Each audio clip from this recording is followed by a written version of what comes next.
Mi nombre es Capitán Alejandro Torres y durante 6 años fui oficial de policía municipal en San Vicente del Desierto, un pueblo remoto en la zona norte de Sonora, a 40 kilómetros de la frontera.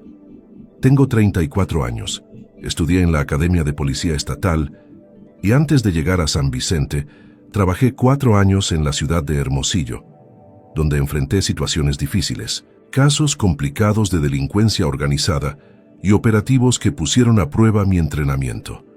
Creía que había visto todo lo que este trabajo podía mostrarme. Estaba completamente equivocado. Lo que voy a contarles no está en ningún manual de procedimientos policiales, no figura en los reportes oficiales, y es la razón por la cual dejé el único trabajo que amaba y ahora vivo en otra ciudad, incapaz de dormir sin las luces encendidas. Esta es la historia de las reglas no escritas que mantienen vivo a quien las respeta y de lo que sucede cuando alguien las rompe. Pero antes de continuar, si esta historia te está intrigando, no olvides suscribirte al canal y activar la campanita para no perderte ningún video. Y por favor, déjame en los comentarios desde qué ciudad me estás viendo y si alguna vez has trabajado en seguridad pública o en zonas remotas. Me encanta conocer las experiencias de todos ustedes. Ahora sí, sigamos con lo que sucedió aquella noche. San Vicente del Desierto no aparece en la mayoría de los mapas turísticos. Es uno de esos poblados que surgió alrededor de una antigua mina de cobre, prosperó durante algunas décadas y luego quedó prácticamente abandonado cuando la beta se agotó en los años 70. Para cuando yo llegué allí en 2018, la población oficial era de 843 habitantes, aunque en realidad vivían menos de 600 personas de manera permanente. El pueblo consistía en una calle principal de aproximadamente 1,5 kilómetros, flanqueada por construcciones bajas de adobe y concreto que habían visto días mejores. Había una tienda de abarrotes, una gasolinera que cerraba a las 6 de la tarde, una clínica rural atendida por una enfermera 3 días a la semana, una escuela primaria con 22 alumnos y nuestra estación de policía, un edificio de una planta pintado de azul y blanco que compartía espacio con las oficinas del municipio. Nuestra estación era modesta pero funcional. La sala principal tenía 4 escritorios metálicos de color gris, archiveros oxidados, un par de computadoras viejas que funcionaban cuando querían y un ventilador de techo que hacía más ruido que aire. Había 2 celdas de detención temporal al fondo, separadas por barrotes que necesitaban una mano de pintura. El equipo de comunicación consistía en radios portátiles que teníamos que cargar cada noche porque las baterías duraban apenas un turno completo. Teníamos una patrulla, una camioneta Ford Ranger del 2010 con más de 200,000 kilómetros recorridos y la pintura decolorada por el sol del desierto. El aire acondicionado funcionaba solo en primera velocidad y había que golpear el tablero 2 veces para que el velocímetro marcara correctamente. El personal éramos 5 en total. El comandante Rubén Salazar tenía 58 años y 30 de servicio, todos en San Vicente. Era un hombre de complexión robusta, bigote grueso, canoso y manos enormes que siempre sostenían una taza de café. Había 2 oficiales de planta. El agente Felipe Castañeda, de 42 años, delgado y nervioso, que fumaba sin parar durante su turno, y la agente Marina Esquivel, de 36 años, seria y eficiente, madre de 2 niños que vivían con su abuela en Hermosillo. Había también un administrativo civil, don Esteban, un señor de 65 años que llevaba las actas y manejaba el papeleo con una máquina de escribir porque desconfiaba de las computadoras. Mi llegada a San Vicente fue parte de un programa estatal de rotación de personal. Me asignaron allí porque, según mi superior en Hermosillo, necesitaba experiencia en diferentes contextos operativos antes de considerar mi ascenso. La verdad es que me enviaron al lugar donde nadie quería ir. Los primeros días me parecieron tranquilos hasta el aburrimiento.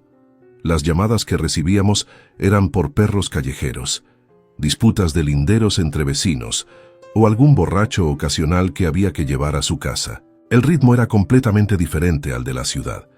Aquí los días se medían por el movimiento del sol y las noches por el sonido del viento entre los cactus. Fue el comandante Salazar quien me explicó las reglas durante mi tercera noche de servicio. Era mediados de junio. La temperatura todavía rondaba los 30 grados centígrados a las 9 de la noche, y estábamos sentados en la puerta de la estación viendo cómo el pueblo se apagaba. Una por una, las luces de las casas se extinguían. Para las 10 de la noche, San Vicente parecía un pueblo fantasma. El comandante encendió un cigarrillo, exhaló lentamente y me dijo algo que en ese momento tomé como superstición de viejo policía rural. «Mira, muchacho, aquí hay ciertas cosas que necesitas saber si quieres completar tu asignación sin problemas», comenzó. «No están en el manual de procedimientos, no están escritas en ningún lado, pero son más importantes que cualquier reglamento oficial». Me explicó que había 7 reglas fundamentales que todo oficial en San Vicente debía seguir. Primera regla: nunca patrullar solo después de las 11 de la noche en la zona del cementerio viejo. Si hay un reporte en esa área, se va en parejas o se espera hasta el amanecer. Segunda regla: si durante un patrullaje nocturno ves a alguien caminando por la carretera del norte después de medianoche, no te detengas a ofrecer ayuda. Reporta la ubicación por radio, pero sigue tu ruta. Tercera regla: los martes y viernes entre la 1 y las 3 de la madrugada, no respondas a llamadas que vengan del sector de las minas abandonadas. Anota el reporte, pero no acudas hasta que amanezca. Cuarta regla: si encuentras objetos personales abandonados en medio de la carretera, específicamente zapatos o ropa, no los toques. Márcalos con una señal y reporta su ubicación, pero déjalos exactamente donde están. Quinta regla: nunca sigas luces que se muevan de manera extraña en el desierto durante la noche. No son vehículos perdidos, no son personas con linternas, ignóralas completamente. Sexta regla: si escuchas que alguien llama tu nombre cuando estás solo en patrullaje nocturno, especialmente si suena como la voz de un familiar o un compañero, no respondas y no vayas hacia el origen del sonido.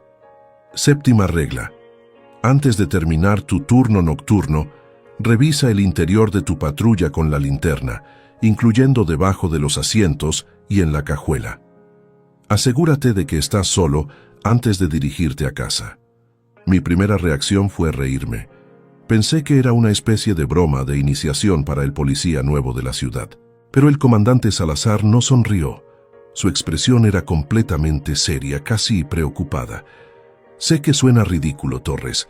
Yo también me reí cuando llegué aquí hace 30 años. El comandante anterior me dio las mismas reglas y yo pensé que estaba loco. Hasta que una noche decidí comprobar por mí mismo si eran solo supersticiones». Se quedó en silencio un momento, fumando, mirando la oscuridad del desierto. Terminé en el hospital con una crisis nerviosa que me tomó 3 meses superar. No cometas mi error. Estas reglas existen por una razón. Pregúntale a Felipe o a Marina. Ellos han visto cosas. Todos aquí hemos visto cosas. Durante las siguientes semanas mantuve las reglas en mente, pero con escepticismo.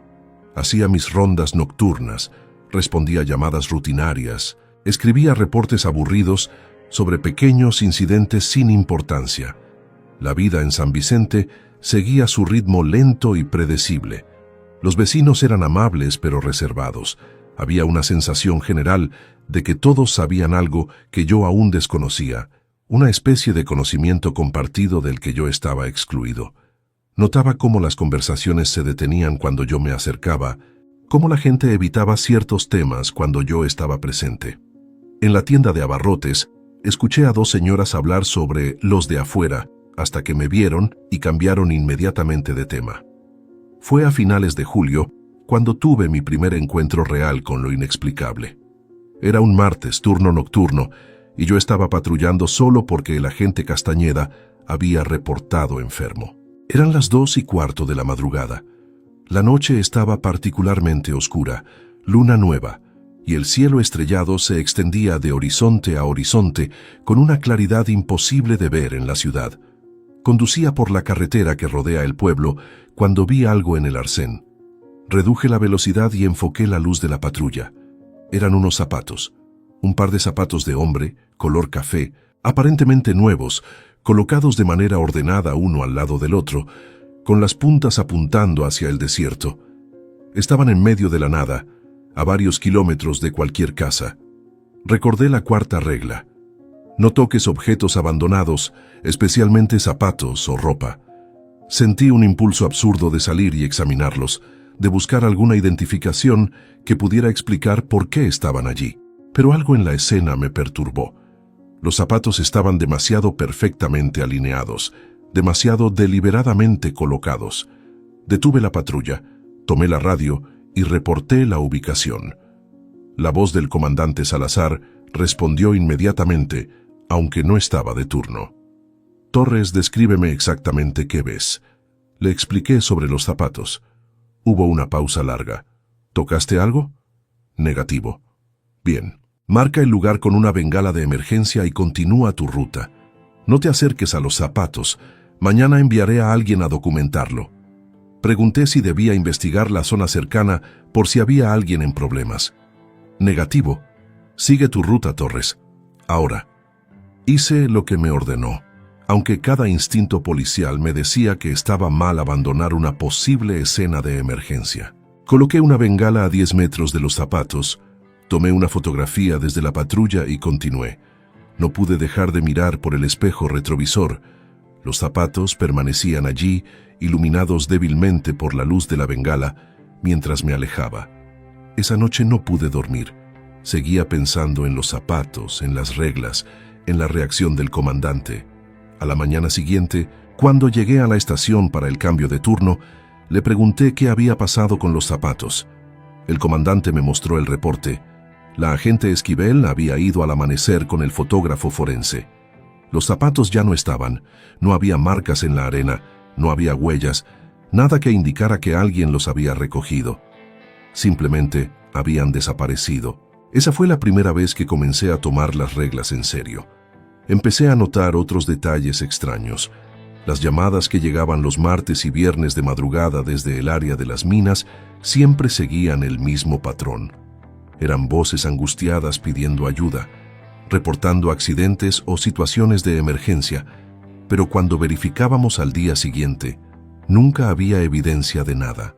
Ningún vehículo accidentado, ninguna persona herida, ninguna señal de que alguien hubiera estado allí. Don Esteban, el administrativo, me mostró los registros históricos. Este patrón se repetía desde hacía al menos 15 años. Cada martes y viernes, entre la 1 y las 3 de la madrugada, llegaban entre 2 y 5 llamadas desde esa zona. Y cada vez que algún oficial novato insistía en responder inmediatamente, terminaba encontrando absolutamente nada, pero regresaba perturbado, incapaz de explicar exactamente qué había experimentado allá afuera. El incidente que realmente cambió mi percepción ocurrió el 18 de agosto. Era sábado, yo estaba de turno nocturno junto con la agente Esquivel. Eran las 11:30 de la noche, cuando recibimos una llamada del señor Villalobos, un ganadero que vivía en un rancho a 8 kilómetros al oeste del pueblo. Reportaba que había visto luces extrañas moviéndose en su propiedad, cerca del área donde tenía el ganado. Temía que fueran cuatreros. Esquivel y yo nos dirigimos al lugar. El camino era de terracería, lleno de piedras y baches. La patrulla avanzaba lentamente, levantando nubes de polvo que brillaban en las luces traseras. Llegamos al rancho aproximadamente a las 12:10 de la madrugada.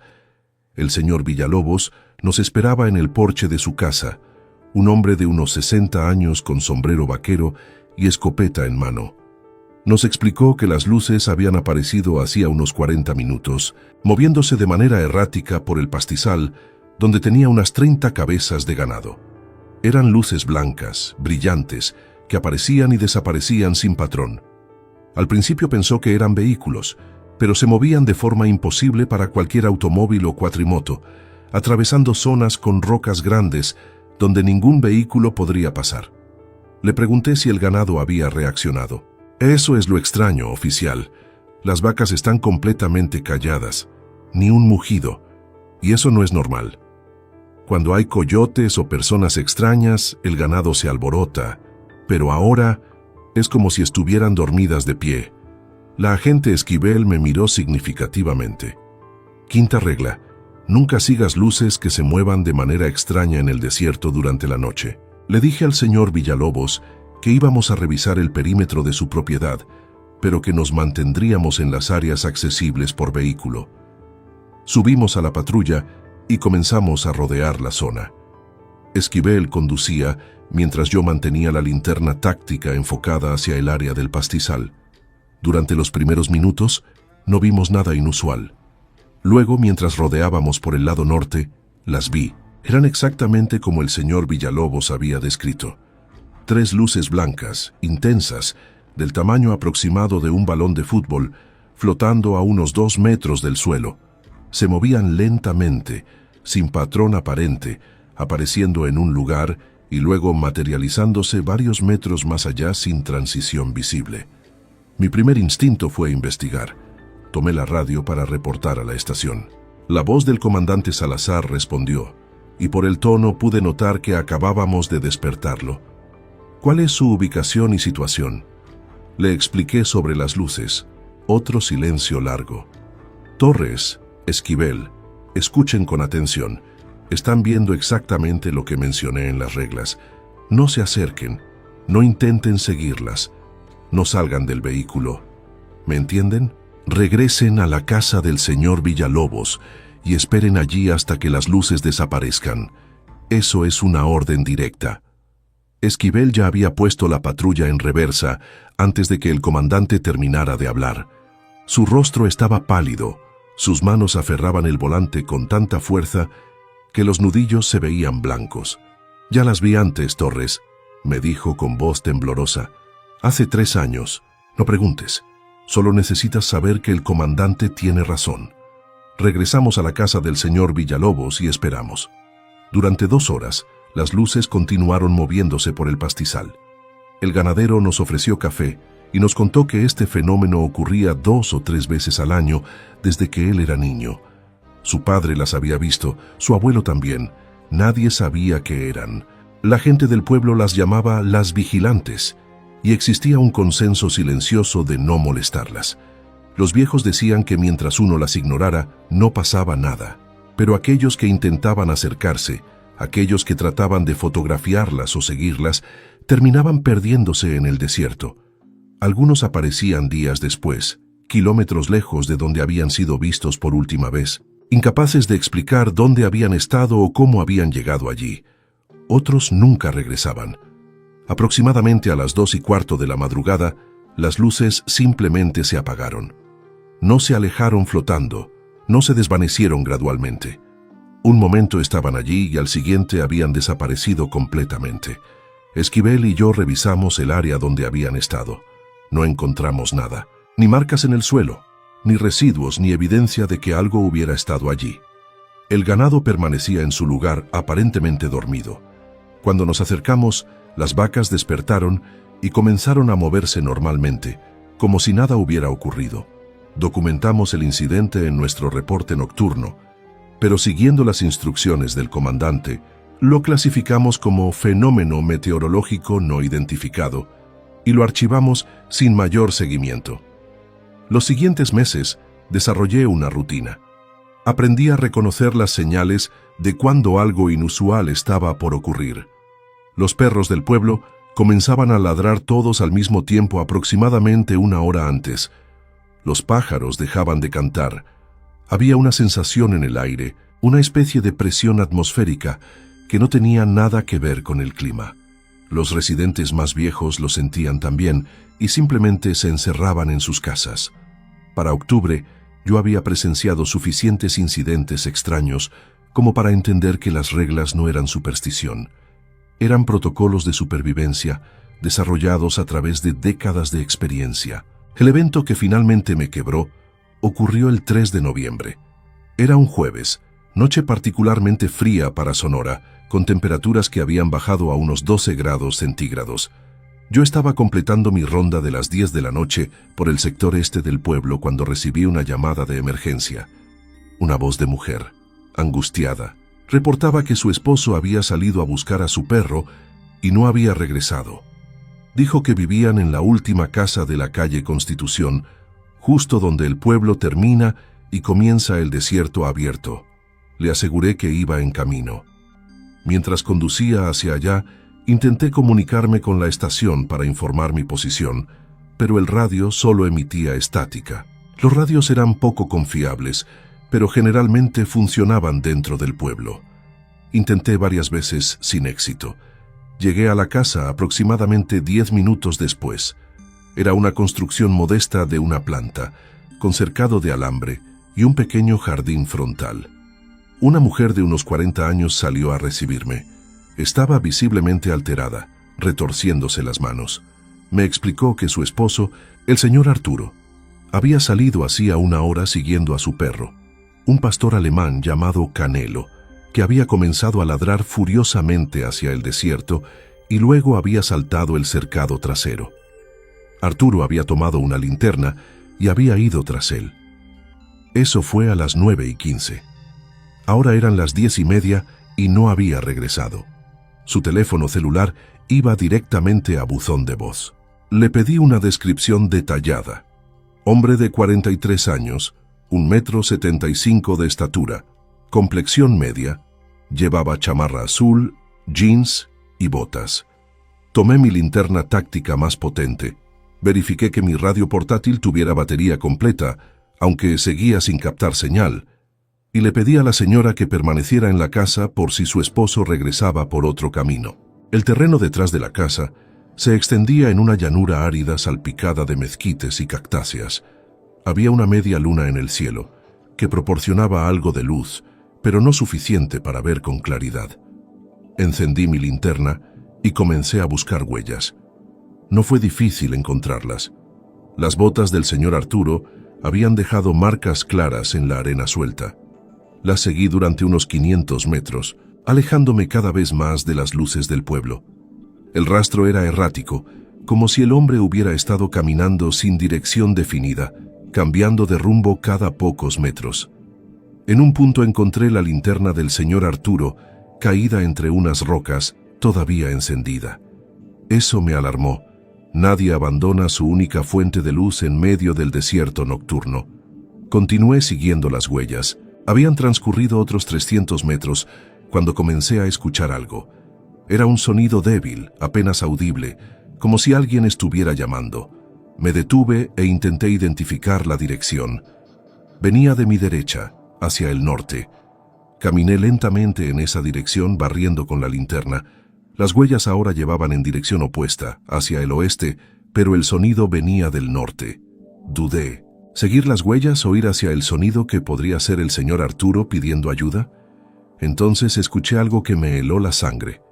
Era mi nombre. Alejandro. Una voz clara, familiar. Sonaba exactamente como mi hermano menor, Marcos, que vivía en Guadalajara. Pero eso era imposible. Marcos estaba a más de 1000 kilómetros de distancia. Alejandro, estoy aquí. Necesito ayuda. La voz venía definitivamente del norte. Mi cerebro racional me gritaba que esto no podía ser real, pero mi instinto quería correr hacia la voz. Mi hermano sonaba asustado, herido. Luego recordé la sexta regla. Si escuchas que alguien llama tu nombre, especialmente si suena como un familiar, no respondas y no vayas hacia el origen del sonido. Me forcé a quedarme quieto. Alejandro, por favor, me caí y creo que me rompí la pierna. No puedo caminar. Ayúdame, hermano. Cada palabra me desgarraba. Sonaba tan real, tan convincente. Mi mano se movía casi por voluntad propia hacia mi radio, queriendo pedir refuerzos, pero el radio seguía muerto. Tomé una decisión. Di media vuelta y comencé a caminar rápidamente de regreso hacia el pueblo, siguiendo mis propias huellas. La voz continuó llamándome durante varios minutos más, cada vez sonando más angustiada, más desesperada. Alejandro, no me dejes. Está oscuro aquí. Tengo miedo. Cada fibra de mi ser quería regresar, pero mantuve mi curso. Después de unos minutos, la voz se detuvo abruptamente, como si alguien hubiera cortado un cable. Regresé a la casa aproximadamente a las 11:15. La señora estaba en el porche, acompañada ahora por el comandante Salazar y el agente Castañeda. El comandante me miró con expresión de alivio cuando me vio llegar. ¿Escuchaste algo allá afuera, Torres? Asentí incapaz de hablar por un momento. ¿Seguiste la voz? Negué con la cabeza. El comandante exhaló profundamente. Bien, hiciste lo correcto. Le mostré la linterna que había encontrado. Castañeda preparó bengalas de señalización y el comandante llamó por teléfono a un grupo de búsqueda y rescate de Hermosillo. Mientras esperábamos, me explicó que situaciones como esta ocurrían 2 o 3 veces al año. Alguien salía al desierto de noche persiguiendo a un animal o siguiendo algo que había visto o escuchado. La mayoría de las veces encontraban a la persona al día siguiente, desorientada pero viva. Algunas veces no los encontraban nunca. El equipo de búsqueda llegó alrededor de la 1 de la madrugada. Eran 6 personas con equipo especializado, perros de rastreo y sistemas de GPS. Comenzaron la búsqueda sistemática del área. Yo permanecí con la señora, tomando su declaración formal y tratando de mantenerla tranquila. No le mencioné la voz que había escuchado. A las 4:30 de la madrugada, uno de los equipos encontró al señor Arturo. Estaba a casi 3 kilómetros de su casa, en dirección completamente opuesta a donde yo había rastreado sus huellas. Lo encontraron sentado en el suelo, con la espalda contra un saguaro gigante, temblando de frío pero físicamente ileso. Lo trasladamos a la clínica rural. La enfermera de turno, doctora Patricia Montes, lo examinó completamente. No tenía heridas, su temperatura corporal era baja pero no peligrosa, estaba deshidratado pero nada grave. Sin embargo, su estado mental era preocupante. El señor Arturo insistía en que solo había estado caminando durante unos minutos. En su percepción, había salido detrás de su perro, había caminado un poco, se había sentado a descansar y entonces el equipo de búsqueda lo había encontrado. No tenía memoria de casi 6 horas. No recordaba dónde había dejado su linterna. No recordaba haber caminado 3 kilómetros. Cuando le pregunté si había escuchado algo inusual, su rostro se puso pálido. Escuché a mi madre, susurró. Pero mi madre falleció hace 8 años. No dijo nada más. Pasé el resto de esa noche escribiendo mi reporte. Documenté cada detalle exactamente como había ocurrido, excepto la voz que había escuchado. Esa parte la omití. No sabía cómo explicarla en un documento oficial sin sonar completamente irracional. El comandante Salazar leyó mi reporte a la mañana siguiente y asintió. Bien trabajo, Torres. Seguiste las reglas. Por eso regresaste sano. Luego agregó algo que no olvidaré nunca. Algún día vas a tener que decidir si puedes vivir con este conocimiento o si necesitas irte. No todos podemos. Y está bien, no hace que seas menos policía. Solo hace que seas honesto contigo mismo sobre lo que puedes soportar. Durante las siguientes semanas intenté investigar discretamente. Busqué en los archivos antiguos de la estación. Encontré reportes similares que se remontaban a los años 80. Casos de personas perdidas temporalmente en el desierto, todas con la misma característica: pérdida de tiempo, desorientación espacial y en algunos casos menciones vagas de haber seguido algo o haber escuchado algo. Hablé con don Esteban, quien había vivido toda su vida en San Vicente. Me contó historias que había escuchado de su abuelo sobre fenómenos extraños en esta región desde antes de que existiera el pueblo. Los indígenas que vivían aquí originalmente tenían sus propias reglas, sus propios protocolos para tratar con los que caminan cuando el sol duerme. Esas reglas se habían transmitido oralmente, adaptándose con el tiempo, hasta convertirse en las 7 reglas que ahora conocíamos. También descubrí algo perturbador en los registros médicos de la clínica. Durante los últimos 20 años, 5 oficiales de policía que habían servido en San Vicente habían sido diagnosticados con diversos trastornos psicológicos después de dejar el pueblo. 3 habían sufrido crisis nerviosas severas. Uno había sido hospitalizado en un centro psiquiátrico por un episodio psicótico. Otro había desarrollado un trastorno de ansiedad tan grave que no podía salir de su casa después del anochecer. Todos ellos habían roto una o más de las reglas durante su servicio. Todos ellos habían experimentado algo que no podían explicar y que los había marcado permanentemente. El 22 de noviembre recibí la noticia de que mi solicitud de transferencia había sido aprobada.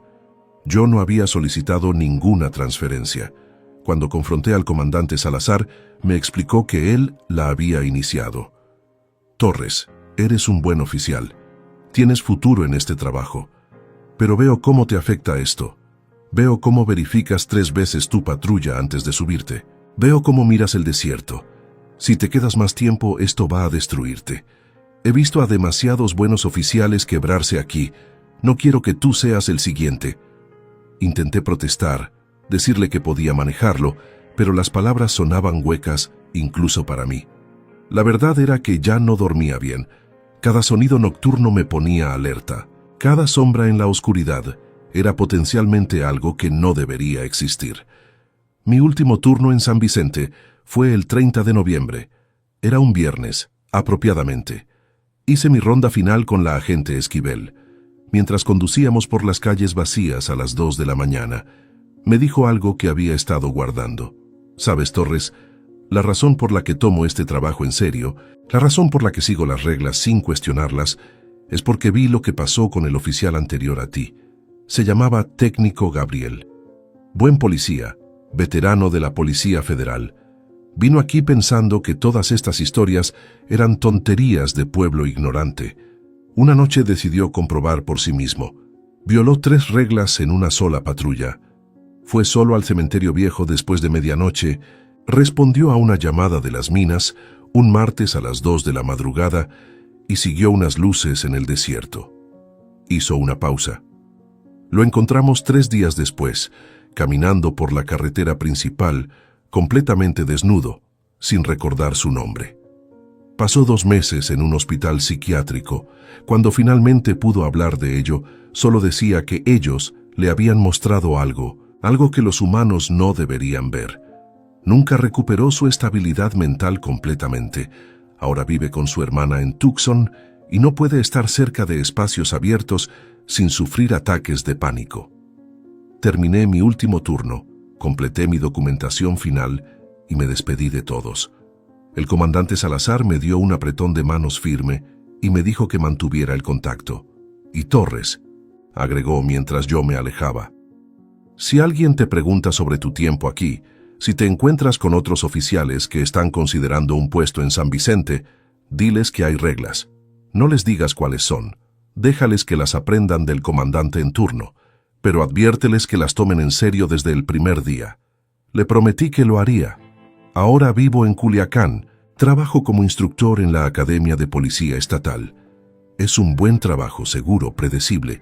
Enseño procedimientos tácticos, protocolos de seguridad, técnicas de investigación, todo basado en manuales, en reglamentos escritos, en lógica y razón. Pero hay noches en las que no puedo dormir, noches en las que escucho voces familiares llamándome desde la oscuridad exterior. Sé que no son reales. Sé que estoy a cientos de kilómetros de San Vicente, pero el conocimiento racional no detiene el miedo visceral. He aprendido a vivir con esto, a convivir con la certeza de que hay cosas en este mundo que desafían toda explicación lógica, fenómenos que existen en los márgenes de nuestra realidad ordenada. Hace 2 meses recibí una llamada del comandante Salazar. Me contó que habían asignado a un nuevo oficial a San Vicente, un joven recién graduado de la academia llamado Andrés. Le pregunté si le habían explicado las reglas. Por supuesto, respondió Salazar. Pero ya sabes cómo son los jóvenes oficiales, llenos de confianza, entrenados para no creer en nada que no puedan explicar. Le di las mismas advertencias que te di a ti. Espero que las tome más en serio de lo que tú las tomaste al principio. Le pregunté cómo estaba el pueblo. Igual que siempre, las cosas siguen pasando, las luces siguen apareciendo, las voces siguen llamando.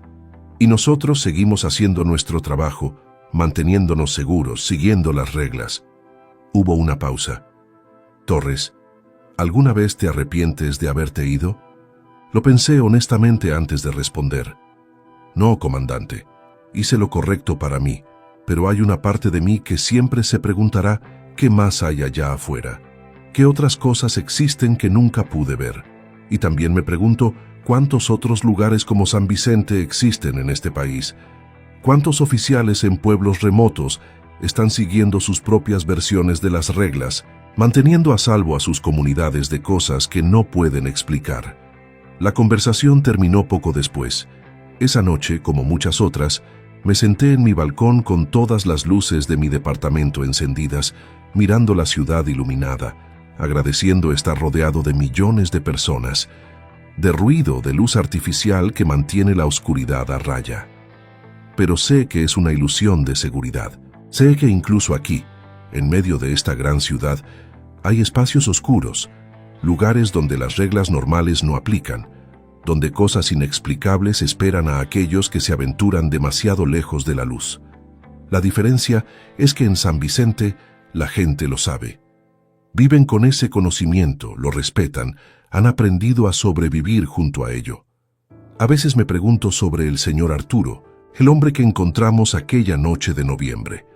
Me pregunto qué vio durante esas horas que no puede recordar. Me pregunto qué le mostró la voz de su madre fallecida. Me pregunto si esos recuerdos están realmente borrados o si están enterrados en algún lugar de su mente, esperando emerger en forma de pesadillas.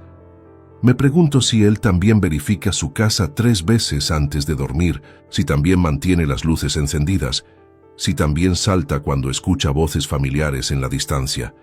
Lo que más me perturba no son los incidentes individuales que presencié o los protocolos extraños que tuve que seguir. Lo que realmente me quita el sueño es la implicación más amplia. San Vicente del Desierto no es único, es solo un pueblo pequeño en Sonora. ¿Cuántos otros lugares remotos en México, en el mundo, tienen sus propias reglas no escritas? ¿Cuántos guardabosques, policías rurales, guardias de seguridad en instalaciones aisladas están siguiendo protocolos similares sin nunca hablar abiertamente de ellos? ¿Cuántas generaciones de trabajadores en lugares remotos han desarrollado sus propias formas de sobrevivir junto a lo inexplicable? Y la pregunta más perturbadora de todas, ¿qué pasaría si estas reglas dejaran de seguirse? ¿Qué pasaría si una nueva generación de oficiales, entrenados exclusivamente en métodos científicos y racionales, llegara a estos lugares y decidiera que las viejas supersticiones necesitan ser erradicadas? ¿Qué pasaría si alguien decidiera investigar sistemáticamente estos fenómenos, violando todas las reglas deliberadamente, en nombre de la ciencia o el progreso? Parte de mí cree que esas reglas existen porque alguien, en algún momento del pasado, violó algo mucho más fundamental, cruzó alguna línea que no debía cruzarse, y estas reglas son el resultado, el protocolo de daño control para mantener contenido lo que sea que despertaron. Conservo un objeto de mi tiempo en San Vicente. Es mi vieja radio portátil, la que llevaba esa noche cuando salí a buscar al señor Arturo, la que dejó de funcionar justo cuando más la necesitaba. Después de que todo terminó, cuando regresé a la estación, la radio funcionaba perfectamente de nuevo. Las baterías estaban completamente cargadas. La señal era clara. Don Esteban, el administrativo, me dijo algo cuando notó mi confusión. Las cosas eléctricas se comportan extraño cuando ellos están cerca. Siempre ha sido así. Por eso los viejos mineros nunca confiaban completamente en sus lámparas de batería. Por eso las personas mayores del pueblo todavía mantienen velas y linternas de aceite. Algunas cosas funcionan mejor que la tecnología moderna cuando se trata de lo que existe allá afuera. Guardo esa radio como recordatorio. Cada vez que la veo, me recuerda que hay límites a nuestra comprensión, límites a nuestro control, límites a lo que la tecnología y la ciencia pueden explicar o protegernos. El último caso que documenté antes de irme de San Vicente ocurrió 2 días antes de mi partida. Era menor comparado con otros incidentes, pero confirmó algo que ya sospechaba. Una familia de turistas de Guadalajara se había detenido en San Vicente para cargar gasolina. Era media tarde, un miércoles soleado. Mientras el padre llenaba el tanque, su hija de 7 años había caminado hacia el área trasera de la gasolinera, donde había algunos juegos infantiles oxidados. Cuando la madre fue a buscarla 5 minutos después, la niña estaba de pie completamente inmóvil, mirando hacia el desierto. La madre tuvo que llamarla 3 veces antes de que la niña reaccionara. Cuando finalmente respondió, la niña le preguntó a su madre quién era. La señora bonita que le había estado hablando. No había nadie más en el área. Cuando la madre le pidió que describiera a la señora, la niña dijo que era muy alta, usaba un vestido blanco largo y que sus ojos eran del color del cielo de noche. La familia reportó el incidente en la gasolinera porque les pareció extraño. El dueño de la gasolinera me llamó inmediatamente. Hablé brevemente con la familia. La niña parecía completamente normal, ni asustada ni perturbada. De hecho, parecía contenta. Cuando le pregunté qué le había dicho la señora, respondió que la señora le había contado un secreto, pero que no podía decirlo porque era solo para ella. Le pregunté si la señora le había pedido que la siguiera o que hiciera algo. La niña negó con la cabeza. Solo me dijo que tuviera cuidado cuando crezca, que siempre prestara atención a las reglas de los lugares donde visite. Los padres estaban claramente inquietos, pero la niña estaba bien. Les sugerí que continuaran su viaje y que no se preocuparan. Los niños tienen imaginaciones muy activas, les dije, aunque no creía ni una palabra de esa explicación. Después de que se fueron, hablé con el dueño de la gasolinera, un hombre llamado Don Miguel, que había vivido en San Vicente toda su vida. Es la tercera vez este año, me dijo. Siempre son niños, siempre en esa misma área. Siempre describen a alguien con un vestido blanco. Nunca pasa nada malo. Los niños simplemente tienen un encuentro breve y luego todo continúa normal. Es como si alguien solo quisiera recordarles que existen, que están aquí. Ese incidente me obsesionó durante mis últimos días en San Vicente. No era amenazante, no era violento, pero representaba algo quizás más perturbador que los otros fenómenos. Sugería que estas entidades, sean lo que sean, tienen algún tipo de intención, algún tipo de mensaje que quieren comunicar. No son solo fenómenos naturales inexplicables o residuos de energía. Hay una inteligencia detrás de ellos, una conciencia que observa, que interactúa selectivamente, que sigue sus propias reglas incomprensibles, y eso implica que estamos compartiendo nuestro mundo con algo que tiene sus propios propósitos, sus propias agendas, completamente ajenas a nosotros. Si esta historia te ha impactado tanto como a mí vivirla, te pido que dejes un like en el video y lo compartas con alguien que le gusten estas historias reales e inexplicables. Recuerda suscribirte al canal porque cada semana subo casos nuevos que desafían toda explicación. Y déjame en los comentarios, ¿crees que hay fenómenos que la ciencia aún no puede explicar? ¿Has experimentado algo similar en tu trabajo? ¿Conoces algún lugar donde existan reglas no escritas para mantenerse seguro? Leo todos sus comentarios. Y si alguna vez te encuentras en un lugar remoto, en un pueblo pequeño lejos de las grandes ciudades, presta atención a lo que los locales te digan. Presta atención a sus advertencias, a sus costumbres, a sus reglas. Pueden parecer supersticiones irracionales, pero es posible que sean protocolos de supervivencia desarrollados a través de generaciones de experiencia con algo que desafía nuestra comprensión del mundo. Mantente seguro. Y si alguna noche escuchas que alguien llama tu nombre desde la oscuridad, especialmente si suena como alguien que amas, recuerda no responder. Nos vemos en el próximo video.